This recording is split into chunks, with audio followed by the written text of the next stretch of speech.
नमस्कार दोस्तों, आप सभी मेहनत करने वाले लोगों को बहुत बहुत नमस्कार। चलिए शुरू करते हैं आज का session.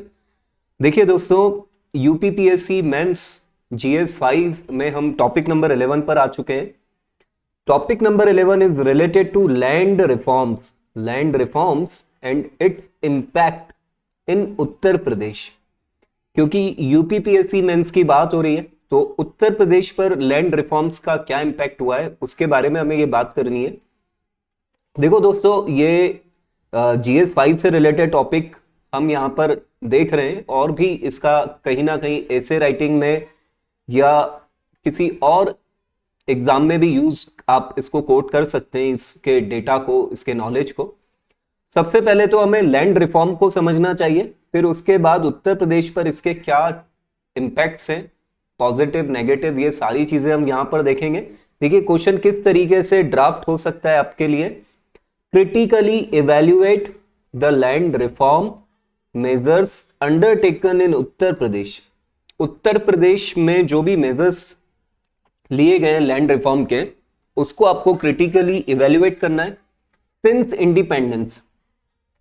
Independence how have these reforms contributed to rural development and social justice.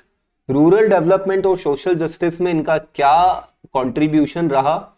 Also suggest measures to address the contemporary challenges in land governance. Land governance में जो जो चैलेंजेस हैं उनको क्या एड्रेस कर सकते हैं, क्या मेजर्स आप बताना चाहेंगे, उसके ऊपर ये क्वेश्चन है। बहुत प्यारा क्वेश्चन है। आइए दोस्तों हम शुरू करते हैं यहाँ पर। सबसे पहले, क्योंकि लैंड रिफॉर्म एक टेक्निकल टर्म है, तो इंट्रोडक्शन में बच्चे को, जो भी स्टूडेंट है, उसको लैंड रिफॉर्म को पहले क्लियर करना चाहिए। Land reform refers to statutory और administrative changes introduced to restructure. देखो यहां पर ये जो वर्ड है ना, ये रीस्ट्रक्चर है। रीस्ट्रक्चर मतलब बदलाव करना, चेंजेस करना। Land ownership, tenancy right related to land and land ceiling in agrarian societies to ensure. क्यों किया जा रहा है ये? To ensure equitable access, increase agricultural productivity and reduce rural poverty. देखो रूरल पॉवर्टी को खत्म करने के लिए, कम करने के लिए लैंड रिफॉर्म किए जा रहे हैं। लैंड रिफॉर्म का सिंपल मतलब यह है कि जो भी एग्रीरियन सोसाइटी का बंदा है, फैमिली है, उसके पास इक्विटेबल लैंड ओनरशिप होनी चाहिए, प्रॉपर टेनेंसी राइट होना चाहिए, और दूसरे लोगों पर लैंड की सीलिंग लगानी है कि इतनी मैक्सिमम लैंड आप अपने पास, अपने नाम पर रखेंगे, ताकि दूसरे लोगों को जिनके पास लैंड कम है उनको इक्विटेबल एक्सेस दिया जा सके। इस तरीके का ये कॉन्सेप्ट है। आजादी के वक्त इसको लेकर हमारे देश में बहुत सारे सुधार आंदोलन भी चले थे, ठीक है ना, मूवमेंट्स चली थी। In Uttar Pradesh land reform have been crucial in addressing feudal land structures and enabling social justice. थोड़ा सा उत्तर प्रदेश में क्रूशियल रहा ये चीज, लैंड रिफॉर्म। अब किस तरीके से लैंड रिफॉर्म उत्तर प्रदेश में इंप्लीमेंट हुआ, पहले उसको देखते हैं। Major land reform implemented in Uttar Pradesh. Abolition of zamindari, पहले हेडिंग्स हम देख लेते हैं। Abolition of zamindari, tenancy reforms किए गए, फिर लैंड सीलिंग लॉ लेकर आई यूपी गवर्नमेंट, फिर कंसोलिडेशन ऑफ होल्डिंग किया और लैंड रिकॉर्ड का डिजिटाइजेशन किया। तो there are 5 types of category: abolition of zamindari, tenancy reform, then land ceiling law, consolidation of holdings, मतलब होल्डिंग्स को कंसोलिडेट किया, कंसोलिडेट मींस मिलाया गया, land record digitisation, land record को डिजिटाइज किया गया ताकि किसी की जमीन को छीना ना जा सके, जिसकी जमीन है उसके नाम पर उसका रिकॉर्ड हो। अबॉलिशन ऑफ जमींदारी को देखते हैं कैसे अबॉलिश किया इसको।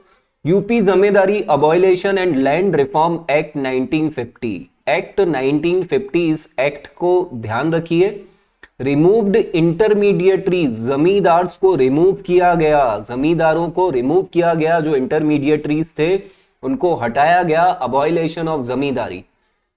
अब इसको हटाने से क्या हुआ भाई, जो किसान है उन्हें सीधे जमीन मिलेगी। Tenancy reform provided security to tenants ठीक है। और जो शेयर क्रॉपर्स हैं असामी से, and allowed them to gain ownership, उनको ऑनरशिप दी गई, मतलब उनको मालिकाना हक दिया गया, ऑनरशिप प्रोवाइड की गई। Land ceiling law impose ceiling on land holdings, ceiling लगाई गई।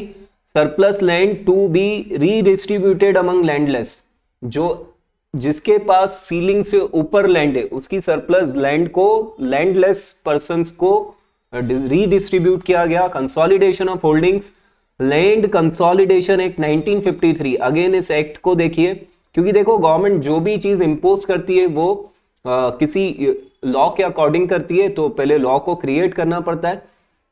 लेजिस्लेटिव असेंबली में merged fragmented land for efficient farming, देखो बहुत छोटे छोटे टुकड़ों में अगर ऑनरशिप है तो एक एक किसान उस छोटे टुकड़े में कितनी कॉस्टिंग इनकर करेगा अपने एग्रीकल्चर प्रोड्यूस के लिए, लेकिन अगर उसी को हम कंसोलिडेट कर देंगे तो सबके जो रिसोर्स लग रहे हैं बहुत अलग अलग, वो कंसोलिडेट हो जाएंगे, तो ओवरऑल कॉस्टिंग में रिडक्शन आएगा। Land record digitisation, ongoing under Digital India land record modernisation programme, तो ये चल रहा है यूपी में Digital India land record modernisation programme, इस नाम को भी ध्यान रखिए दोस्तों।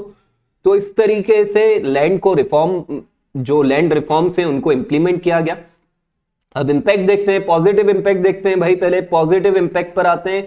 अबॉलिश्ड फ्यूडल स्ट्रक्चर को खत्म होना पड़ा क्योंकि लैंड रिफॉर्म किया है। एंडेड जमींदारी सिस्टम, एम्पावर्ड पीजेंट्स, पीजेंट्स किसानों को एम्पावरमेंट मिला, भाई जमींदारी सिस्टम खत्म हुआ है। Land to the tiller, land to the tiller, over 15 lakh landless family gained pattas, land rights post reforms, सबको लीज राइट्स मिले। पट्टा मतलब लीज होता है, लैंड राइट्स होते हैं, लीज पर लैंड दी गई एक तरीके से। लैंड टू द टिलर, जो लैंडलेस लोग थे उनको जमीन मिल गई। 15 लाख लैंडलेस फैमिली को यह फायदा मिला है। Tenancy security, tenant got hereditary rights, discouraging eviction, उनको जो हटा दिया जाता था उसको डिस्करेज किया गया, उनको जो उनकी जेनरेशनल उनको जो राइट्स मिलने चाहिए थे वो दिए गए। Increase productivity, larger consolidated land parcels, improved irrigation और मैकेनाइजेशन एटसेट्रा। देखो इन सब में कॉस्टिंग इनकर होती है, पैसा लगता है। अगर एक बंदे के पास सपोज कीजिए 1 एकड़ जमीन है तो उसकी कॉस्टिंग भी लगभग उतनी ही आ रही है जितनी कॉस्टिंग ओवरऑल 5 एकड़ प्रोडक्शन में आनी चाहिए थी। तो इस तरीके से कॉस्ट को रिड्यूस किया जा रहा है कंसोलिडेशन के थ्रू और प्रोडक्टिविटी को बढ़ाया जा रहा है। Reduced rural inequality, rural inequality को खत्म करने के लिए redistribution of surplus land supported social equity, social equity को बढ़ाया है क्योंकि जो सीलिंग से ऊपर लैंड थी उसको बांटा गया तो सोशल इक्विटी बढ़ी है। लिमिटेशंस, चैलेंजेस, क्या इशू है भाई? Ineffective ceiling enforcement. देखो लॉ तो बन गया लेकिन लॉ का इंप्लीमेंटेशन भी होना जरूरी है। Politically influential landlords avoided land ceiling limit by benami deals. Benami deals का मतलब क्या है भाई? सपोज कीजिए जिसके पास सीलिंग से ऊपर लैंड थी उसने एक्स्ट्रा लैंड को किसी और के नाम पर बेनामी दिखा दिया, एक ऐसे व्यक्ति के नाम पर जिसका उससे सीधे कोई कनेक्शन नहीं है या वो व्यक्ति इस दुनिया में है ही नहीं, तो उसको बेनामी डील बोलेंगे। तो इस तरीके से लोगों ने अपनी सीलिंग एक्स्ट्रा होने के बावजूद भी उसको मिसयूज किया। पुअर लैंड रिकॉर्ड, आउटडेटेड और incorrect record lead to litigation and marginalisation of the poor.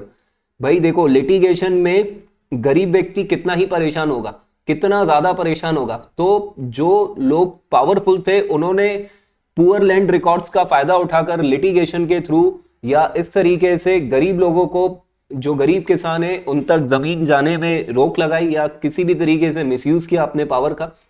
Gender disparity, very few women hold land rights in their name despite laws. भाई लॉ होने के बावजूद भी वुमेन्स के नाम पर लैंड राइट्स नहीं है, ये एक बहुत बड़ा इशू है हमारे देश में। तो ये वाला इशू तो आप वुमेन से रिलेटेड जो इश्यूज है उसमें भी डाल सकते हैं। Corruption and delays, beneficiary often faced bureaucratic hurdles in getting position. ठीक है, तो भाई जो ब्यूरोक्रेटिक हर्डल्स है उसके कारण भी बहुत सारे इशू हुए हैं। कंटेम्प्रेरी रिलेवेंस इन यूपी, भाई क्या लैंड रिफॉर्म इश्यूज या चैलेंजेस के होने के कारण क्या रेलेवेंस नहीं रखता है? बिल्कुल रेलेवेंस रखता है। क्या रेलेवेंस है, क्या चीजें इसकी कंटेम्प्रेरी अभी यूपी में क्या चीजें ध्यान देने योग्य है? देखिए, डिजिटल यूपी रेवेन्यू डिपार्टमेंट, ठीक है। भूलेख पोर्टल, ये वर्ड ध्यान रखिएगा, Bhulekh portal has digitised millions of land records in recent year. ये कुछ चीजें यूपी में हुई हैं।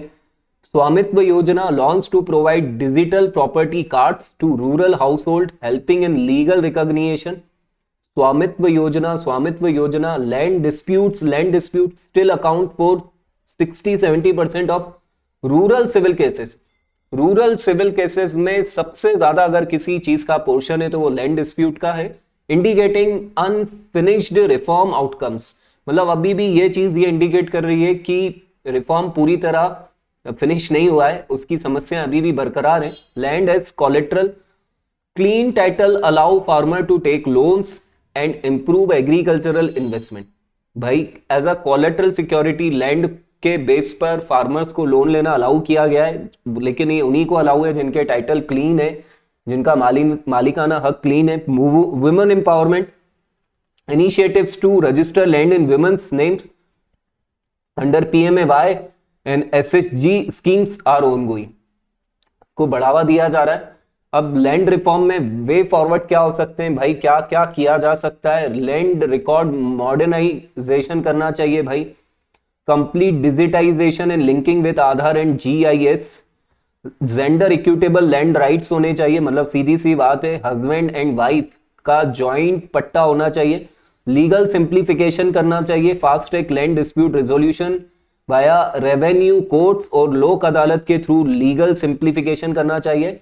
रीडिस्ट्रीब्यूशन ऑफ सीलिंग लैंड, जो प्रॉब्लम हुई है उसको वापस से एक बार इस पूरी एक्सरसाइज को अप्लाई करना चाहिए। Conduct fresh survey, redistribute unutilise ceiling land transparently. और एक और पॉइंट देखिए, लैंड लीजिंग फॉर्मलाइजेशन करना चाहिए, recognise informal tenants legally to boost investment and credit access. क्या होता है दोस्तों, जो कागज किसी जमीन के पूरे नहीं होते हैं, कई सालों से आप उस जमीन पर एग्रीरियन वर्क कर रहे हैं लेकिन कागज पूरे नहीं है, तो उस चक्कर में आप वहां इन्वेस्टमेंट नहीं बढ़ा पा रहे हैं, आपको हमेशा डर बना रहता है कि ये कोई हमसे छीन ना ले या गवर्नमेंट इसको ऑक्यूपाई ना कर ले। तो ऐसे केसेस में जब हम लैंड लीजिंग को फॉर्मलाइज कर देंगे तो उनके पास प्रॉपर डॉक्यूमेंट्स होंगे, तो उनका भी कॉन्फिडेंस बढ़ेगा, बैंक का भी कॉन्फिडेंस बढ़ेगा, फंडिंग देने वालों का भी कॉन्फिडेंस बढ़ेगा। तो बहुत सारा ये एक अच्छा वे फॉरवर्ड है। कंक्लूजन पर आते हैं, खत्म करते हैं हमारे इस टॉपिक को। Land reform in Uttar Pradesh were a milestone in socio economic transformation. देखो, सोशियो इकोनॉमिक ट्रांसफॉर्मेशन, क्योंकि इससे सिर्फ सोशल नहीं, कंट्री का इकोनॉमिक डेवलपमेंट भी जुड़ा हुआ है, ऑफ रूरल लैंडस्केप।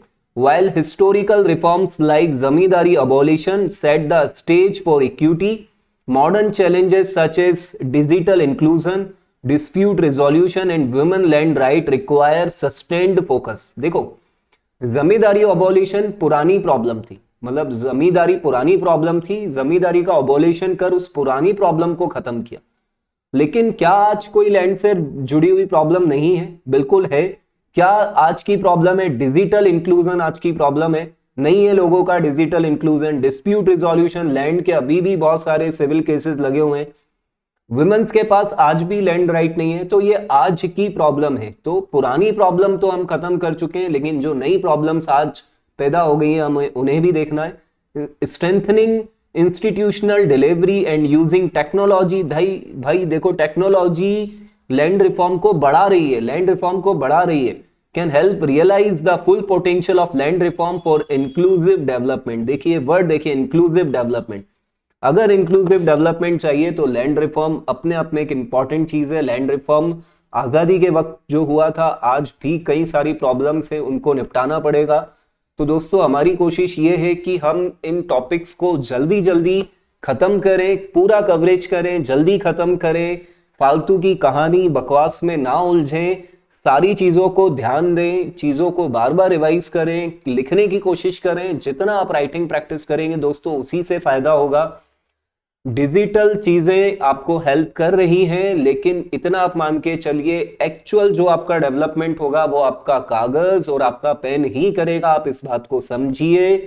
बहुत बहुत धन्यवाद, आप बने रहे इस वीडियो पर। चलिए दोस्तों।